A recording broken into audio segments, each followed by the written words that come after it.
I never thought I'd be the guy posting his life's wreckage on a subreddit for strangers to dissect, but here I am. My name is Michael, and until 3 months ago, I thought I was winning at life.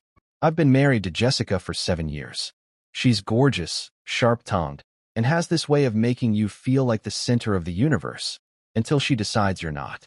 We live in a nice suburb. I have a solid career in tech, and she's always been the social butterfly of our group.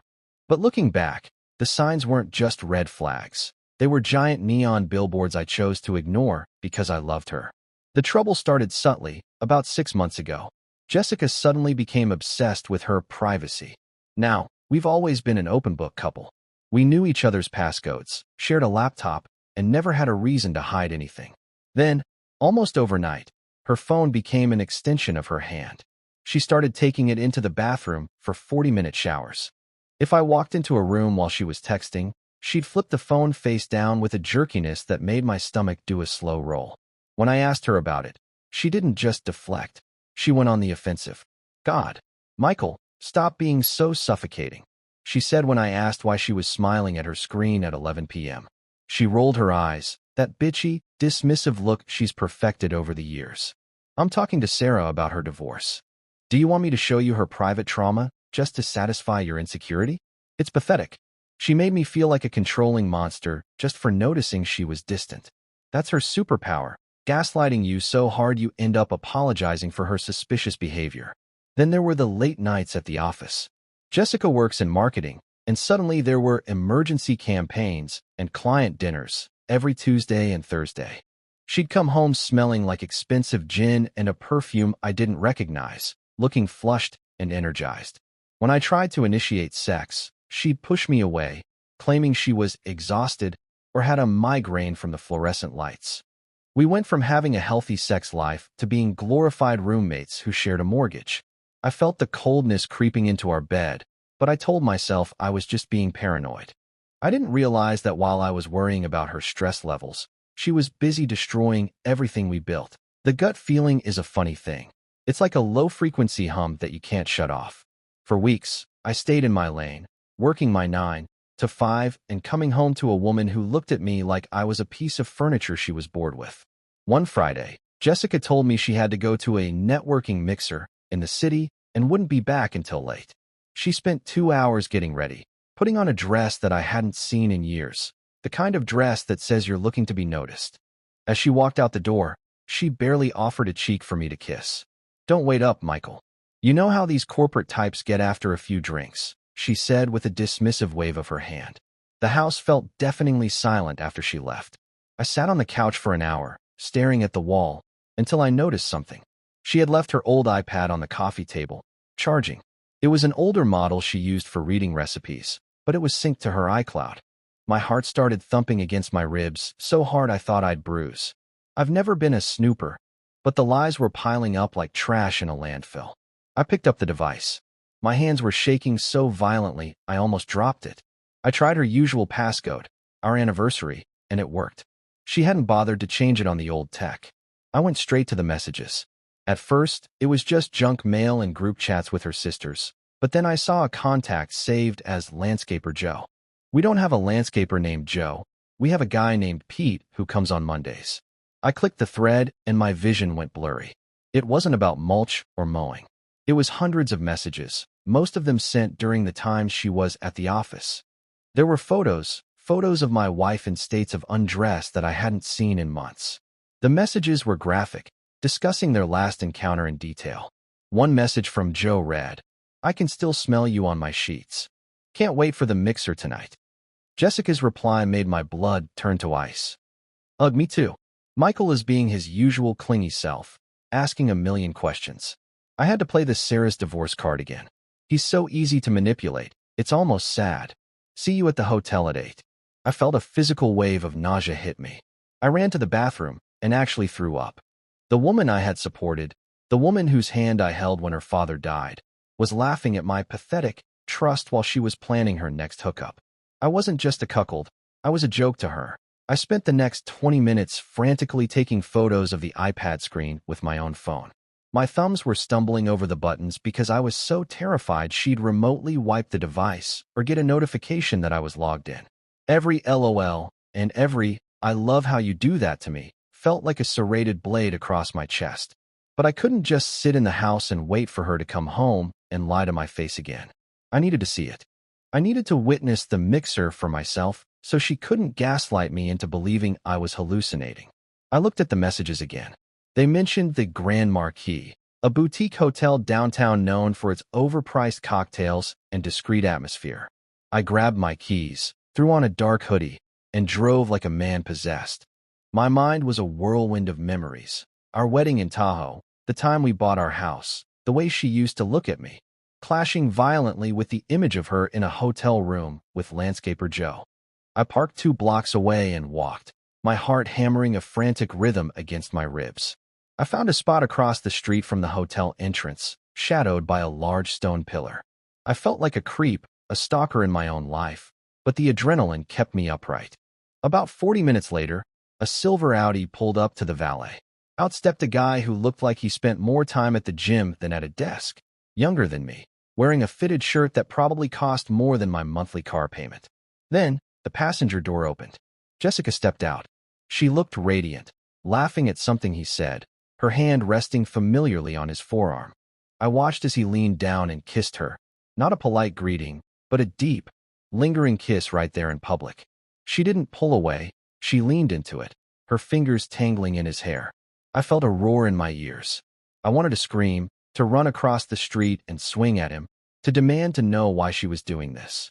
But I stayed frozen. I watched them walk into the lobby, his hand sliding down to rest on the small of her back. I stayed there for 3 hours. I watched the lights in the rooms, wondering which one they were in, imagining the sounds, the touches, the betrayal. The physical pain was moving into a stage of cold, calculated numbness. Around 11:30 p.m., they emerged. They looked rumpled and satisfied. He walked her back to her car. They shared another long goodbye, and she drove off, presumably heading home to play the role of the exhausted wife. I beat her back by 10 minutes, sat in the dark living room, and waited for the sound of her key in the lock. When the front door finally creaked open at midnight, I didn't turn on the lights. I stayed in the armchair, a silhouette in the shadows. Jessica jumped, letting out a small shriek as she fumbled for the light switch. When the room flooded with brightness, she looked at me with a mixture of annoyance and a flicker of something that looked like guilt. Though with her, it was probably just irritation at being caught. "Jesus, Michael, you scared the hell out of me," she snapped, tossing her designer clutch onto the counter. She smelled like a mix of hotel soap and that expensive gin. "Why are you sitting in the dark like a creep? I told you not to wait up. The mixer ran late, and I'm absolutely dead." She started rubbing her temples, already setting the stage for her migraine, so she wouldn't have to touch me. I looked at her, really looked at her. I saw the way her lipstick was slightly smudged at the corners of her mouth. I saw the stray hair pinned back haphazardly. I felt a surge of pure, unadulterated disgust. "How was the client?" I asked, my voice sounding hollow and metallic even to my own ears. She didn't even flinch. She just headed toward the stairs, kicking off her heels. "Boring. Corporate. The usual vultures trying to undercut our margins. Honestly, Michael, I do this for our future, and you act like I'm out partying." She turned on the bottom step, looking down at me with that bitchy, superior tilt of her chin. "If you're going to be in a mood, I'm sleeping in the guest room. I don't have the energy for your insecurity tonight." Insecurity, I repeated. I almost laughed. It was the perfect word. She was using my trust as a weapon against me. I let her go.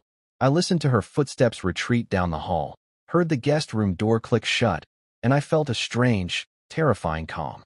She thought she was the predator, and I was the prey. She thought I was the easy-to-manipulate husband she joked about with her lover. But the clueless Michael died on that sidewalk outside the Grand Marquis. I spent the rest of the night on the floor of my office, not sleeping, but downloading every bank statement, every credit card bill, and every phone log I could access. If she wanted a war, she was going to get one she couldn't win. I started digging through the line items, and that's when the rage really started to boil. Over the last 8 months, there were dozens of miscellaneous transfers to a Venmo account I didn't recognize. There were also charges at high-end men's boutiques, luxury watch repairs, and even a monthly payment for a lease on a car that definitely wasn't in our garage. She wasn't just cheating on me. She was subsidizing this guy's entire existence with my hard-earned money. I found a hidden folder in her cloud drive labeled Personal Portfolio. It wasn't marketing work. It was a collection of receipts and love notes she'd scanned. Apparently, Joe wasn't some wealthy executive. He was a struggling personal trainer she had met at her gym. She had been paying his rent, buying his clothes, and even treated him to a business trip to Miami last month that she told me was a mandatory conference. I sat there in the glow of the monitor, watching the numbers add up. She had drained nearly 30% of our shared wealth to keep her boy toy happy while she called me clinging and pathetic. I didn't sleep a wink. By 8 a.m., I was parked outside the office of Marcus Thorne, a divorce attorney known in our city as the Great Shark. He didn't take walk-ins, but I sat in that lobby with a manila folder full of printed iPad messages and bank statements until his assistant felt sorry for me. When I finally got into his office, I didn't lead with my feelings. I laid the papers on his mahogany desk and said, I want her to feel the floor fall out from under her.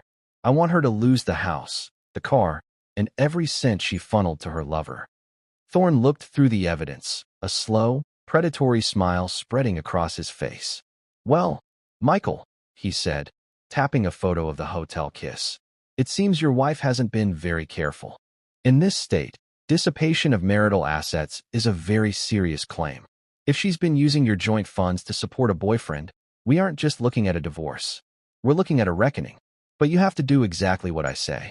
You go home, you act like the same easy-to-manipulate husband, and you let her keep digging this hole for another week while I freeze the accounts she doesn't know I can reach.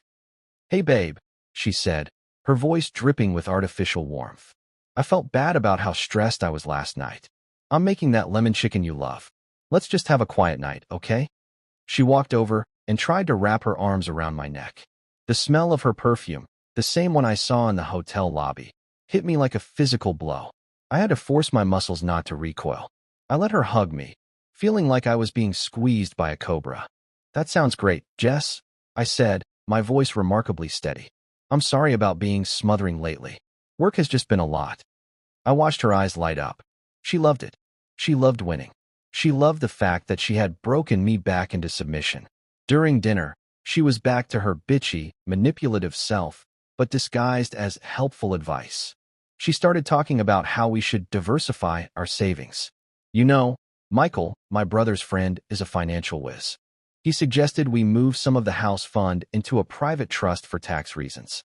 I can handle the paperwork so you don't have to worry your little head about it. I almost choked on my chicken. She was literally trying to steal the rest of the house fund right under my nose to probably buy Joe a Rolex or a down payment on a condo. That's a big move, Jess.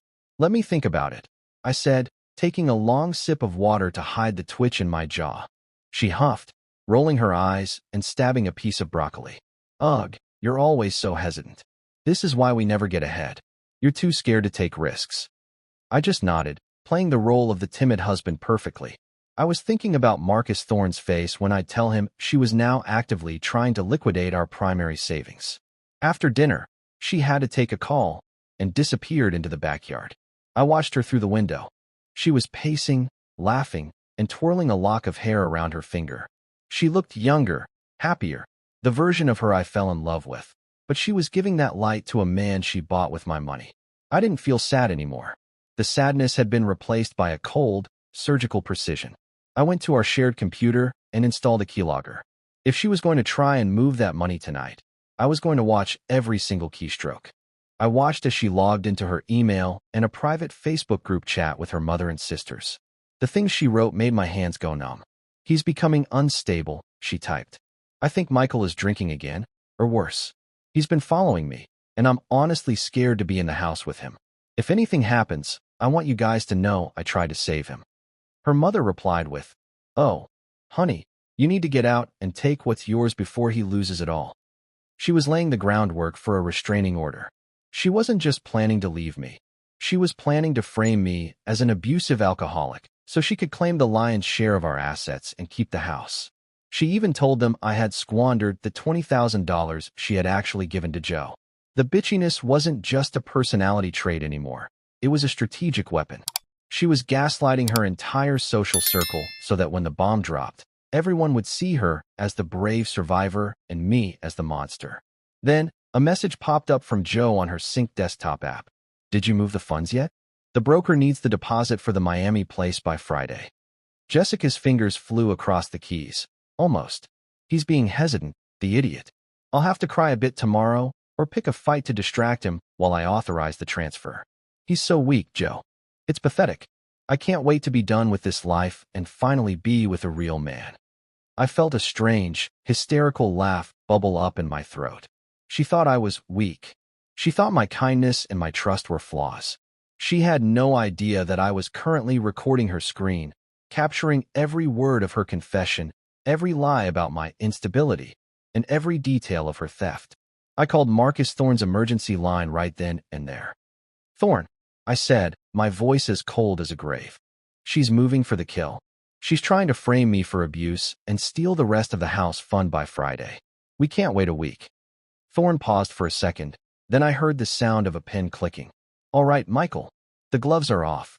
I'm filing an emergency injunction to freeze every single account tied to her name tomorrow morning at 9 a.m. And I hope you have a place to stay, because we're going to serve her the papers at her client dinner tomorrow night. I drove straight to her parents' house. Her mom, Linda, and her dad, Robert, had always treated me like a son, or so I thought until I saw those messages. When Linda opened the door, she looked at me with a guarded, almost pitying expression.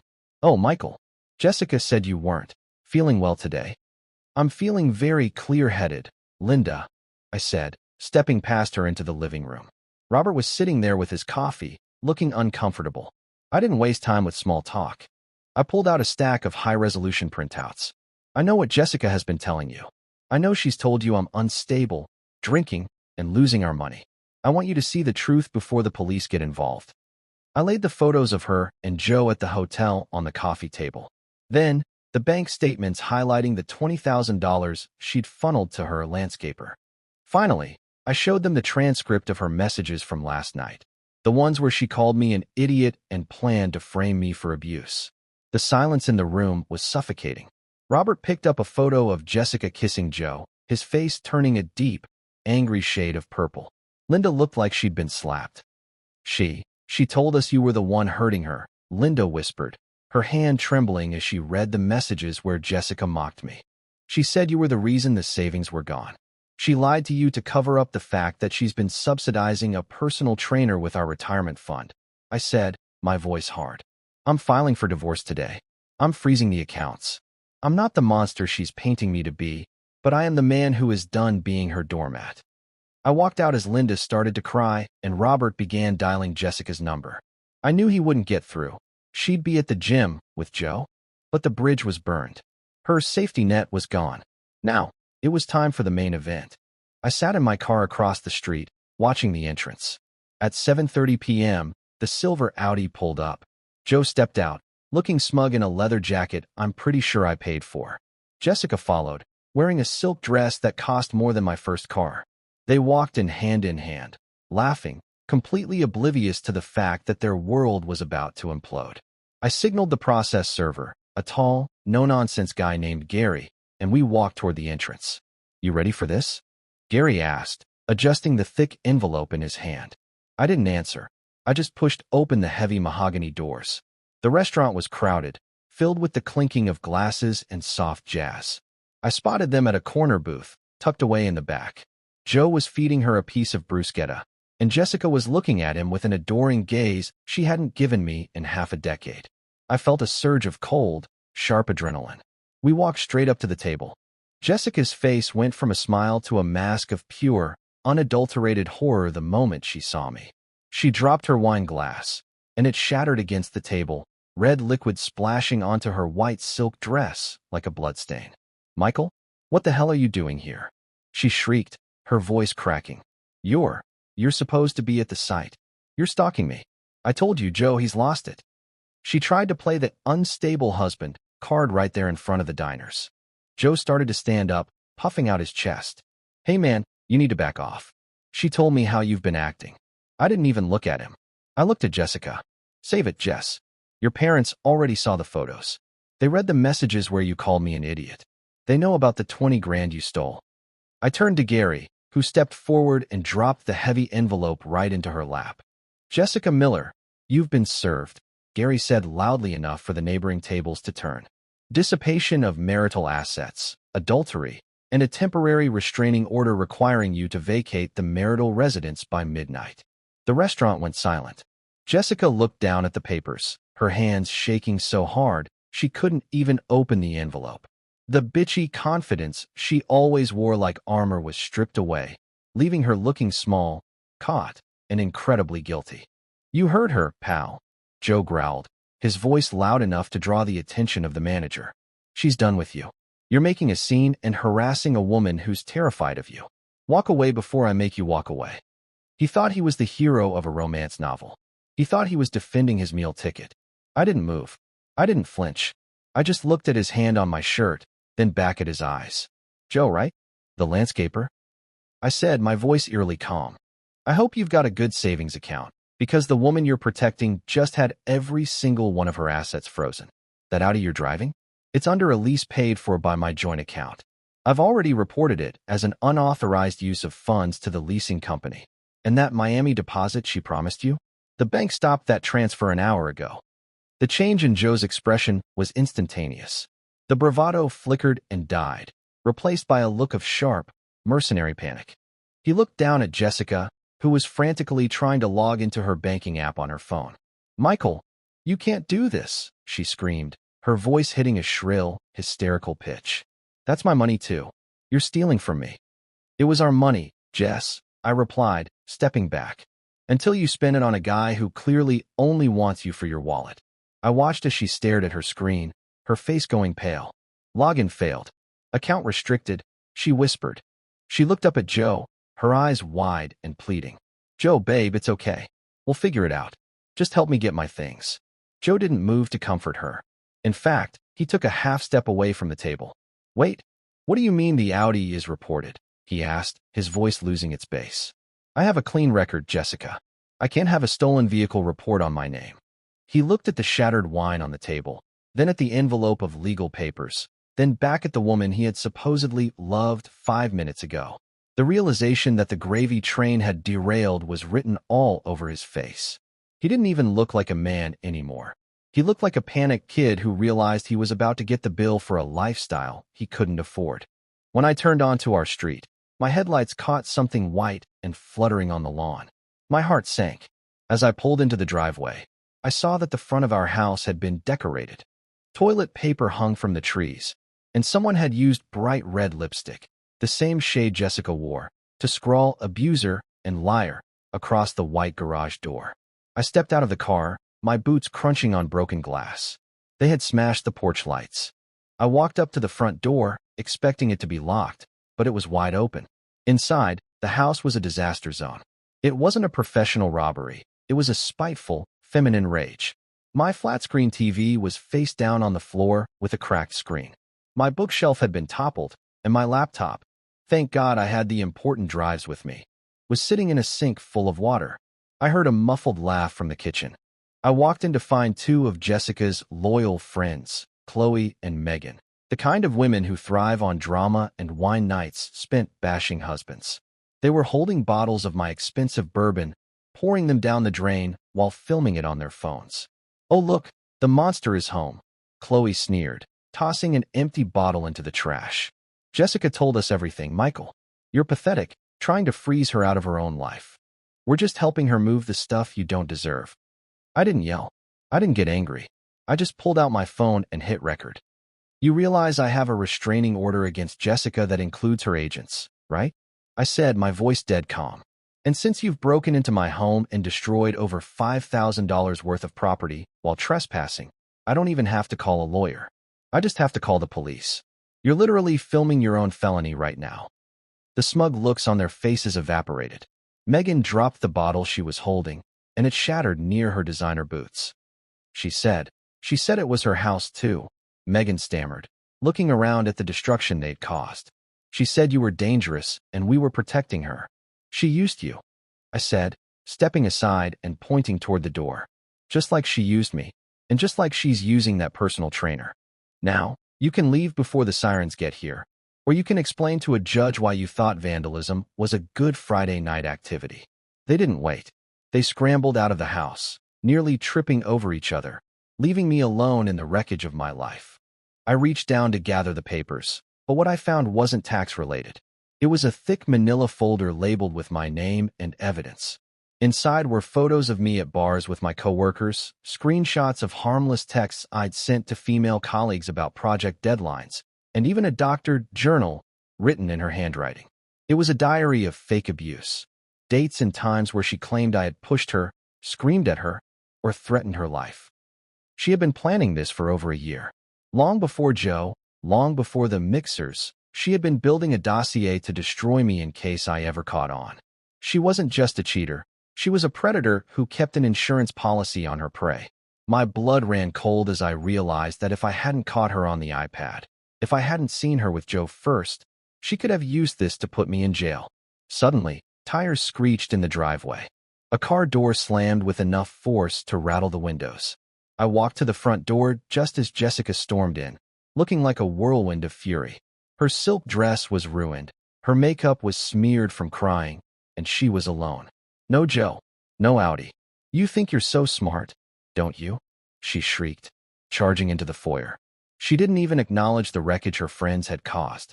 Joe left me. He kicked me out of the car because he's scared of legal trouble. Do you see what you've done? You've ruined my life over a little fun. She stepped toward me, her hand raised as if to slap me. Give me my jewelry. Give me the keys to the safe. I'm taking what's mine, and I'm leaving this pathetic house forever. I held up the evidence folder. Her eyes went wide, and she stopped dead in her tracks. Is this what you were going to use, Jess? You were going to tell a judge I hit you? While you were out spending our mortgage on a guy who dumped you the second your credit card declined. I did what I had to do. She spat, her bitchiness returning as a defense mechanism. You were boring, Michael. You were a paycheck. You think any woman wants to stay with a guy who just works and comes home? I deserved some excitement. And that folder? It's your word against mine. Who do you think they'll believe? The crying wife or the unstable husband? She let out a jagged, ugly laugh. Now get out of my way. I'm going upstairs. You're nothing, Michael, she hissed, pausing on the third step to look down at me. By tomorrow morning, I'll have a black eye I gave myself, and I'll tell the cops you did it when you found out about Joe. You think your little bank statements matter? I'll have you in handcuffs before lunch. Now stay down here while I pack the jewelry. I didn't move to stop her. I didn't even raise my voice. I just reached into my hoodie pocket and pulled out my phone, ending the voice memo I had started the second I heard her car pull into the driveway. You might want to check the driveway, Jess, I said calmly. I called the police 20 minutes ago when your friends were pouring bourbon down the sink. They're a little late, but I think their timing is actually perfect. As if on cue, the living room walls were suddenly bathed in a rhythmic, pulsing glow of red and blue. 2 patrol cars pulled up behind her car, their headlights illuminating the abuser graffiti she had so carefully prepared. Jessica froze. Her face went through a kaleidoscope of emotions. Confusion, then irritation, then a mounting, suffocating panic. She looked at the folder in my hand, then at the phone, then at the front door as 2 officers stepped onto the porch. Officer, thank God you're here, she suddenly wailed, her voice instantly shifting into a high-pitched, trembling sob. It was a terrifyingly fast transformation. She collapsed onto the stairs, burying her face in her hands. He's been hitting me. He's been holding me hostage. Please, look at the house. He's destroyed everything in a rage. The officers stepped inside, surveying the wreckage. One of them, a veteran sergeant with a tired face, looked at the smashed TV and the lipstick on the garage. Then he looked at me. I didn't say a word. I simply handed him my phone and the insurance policy folder. I'd suggest you listen to the last 3 minutes of that recording, Sergeant, I said. And you might want to ask her why her evidence folder of my abuse contains a journal entry dated for next Tuesday. The sergeant took the phone, his eyes narrowing as he listened to Jessica's recorded voice, not the sobbing victim, but the cold, calculating woman telling me she was going to give herself a black eye to frame me. Jessica's sobbing stopped abruptly. She looked at the sergeant's face, and for the first time in 7 years, she realized she had finally run out of lies. Ma'am, stand up and put your hands behind your back, the sergeant said, his voice flat and devoid of the sympathy she was fishing for. Jessica blinked, her mouth hanging open. What? No. You're supposed to arrest him. He's the one who... The sergeant didn't let her finish. He grabbed her wrist firmly. We have you on tape planning to self-inflict injuries to frame your husband. That's filing a false police report. And given the damage to the property your friends admitted to on their way out, you're looking at a felony conspiracy to commit vandalism. The clink of the handcuffs was the most beautiful sound I had heard in years. Jessica started to scream, not a cry of sadness, but a guttural, bitchy roar of entitlement. You can't do this. I'm the victim here. Michael, tell them. Tell them you're sorry. She was dragged toward the door, her heels scuffing against the hardwood she had once been so proud of. I stood by the shattered bookshelf and watched as they put her in the back of the squad car. She looked through the window at me, her face contorted with a level of hatred that was almost impressive. She had lost her husband, her lover, her reputation, and now, her freedom. The next few days were a blur of legal motions. With the recording and the insurance policy folder, my lawyer, Thorne, went for the jugular. Because she had attempted to frame me for a violent crime, the judge granted an immediate and permanent restraining order. Not only was she barred from the house, but we filed for an emergency at-fault divorce. In our state, her dissipation of assets, the money she spent on Joe, was deducted directly from her half of the remaining equity. I even got a call from Joe about a week later. He sounded broken. Look, man, I didn't know about the fake abuse stuff. I thought she was leaving a monster, he stammered. I found out later that without Jessica's subsidies, his gym membership had been revoked, his Audi had been repossessed, and he was being sued by the hotel for the damages Jessica caused during their last fight. He had been a parasite, and without a host, he was nothing. I hung up on him without saying a word. He wasn't worth the breath. I spent the weekend tossing every single thing she owned into a dumpster I rented. Her designer clothes, her expensive shoes, the vanity where she spent hours painting on the face she used to deceive me. It all went into the trash. As I threw the last of her secret journals into the bin, I felt a strange sense of peace. The house was empty, it was a mess, and I was financially bruised, but for the first time in years, the air in my home felt clean. The rot was finally gone. The karma hit Jessica harder than any of us expected. Because I had the foresight to show her parents the truth, she had no place to run when she was released on bail. Her mother and father refused to pay her legal fees once they realized she had used them as pawns in her fake abuse narrative. She ended up having to take a public defender. In the marketing world, reputation is everything, and word of her felony conspiracy and the attempted fraud spread like wildfire. She was quietly let go from her firm, and last I heard, she was working a low-level retail job 2 towns over, living in a cramped studio apartment she can barely afford. Joe didn't fare much better. Without Jessica's stolen funds to keep him afloat, his fitness influencer lifestyle evaporated. I saw a post on a local community board a few weeks ago. Someone had snapped a photo of him working as a bouncer at a dive bar, looking significantly less polished than he did at the Grand Marquis. When you build a life on someone else's betrayal, the foundation eventually crumbles. They deserved each other, but in the end, they didn't even have that. They turned on each other the second the money ran out.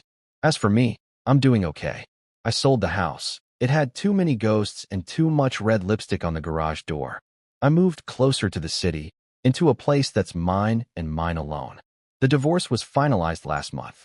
Because of the evidence of her dissipation of assets, I walked away with 70% of our remaining savings and no alimony. It wasn't about the money, though. It was about the principle. I wasn't going to pay a woman to ruin me. If I have any advice for anyone reading this on Reddit or watching a clip of it somewhere, it's this: trust your intuition. If the person you love makes you feel crazy for noticing they've changed, they are gaslighting you. Don't confront them with half-baked suspicions. Wait, gather your evidence, and protect your finances. People like Jessica rely on your kindness and your weakness to survive. Once you stop being a source of fuel for them, they have nothing. I lost a wife, but I gained my life back. And honestly, that's the best deal I've ever made. Just as the divorce was being finalized, I received a call from a detective I'd been working with. It turns out that Chloe and Megan, in their infinite wisdom, hadn't just filmed themselves pouring out my bourbon. They had live-streamed the entire raid to a private Instagram group. In their drunken excitement, they caught Jessica on camera directing them. "Smash the TV next, that'll really hurt him," she was heard saying in the background, clear as day.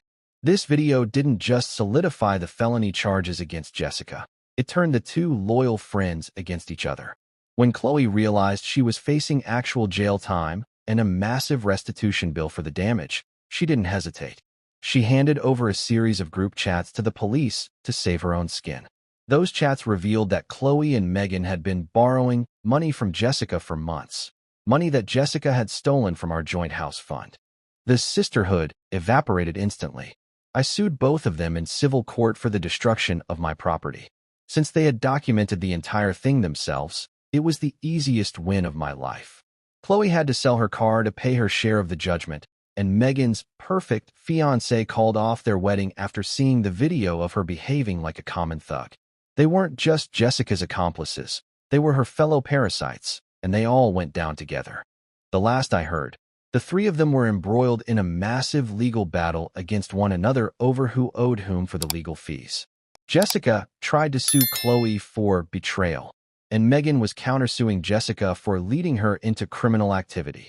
It's a beautiful, chaotic circle of backstabbing that I get to watch from the sidelines. They wanted drama, and now they're living in a nightmare of their own making, while I finally have the peace and quiet I spent 7 years earning.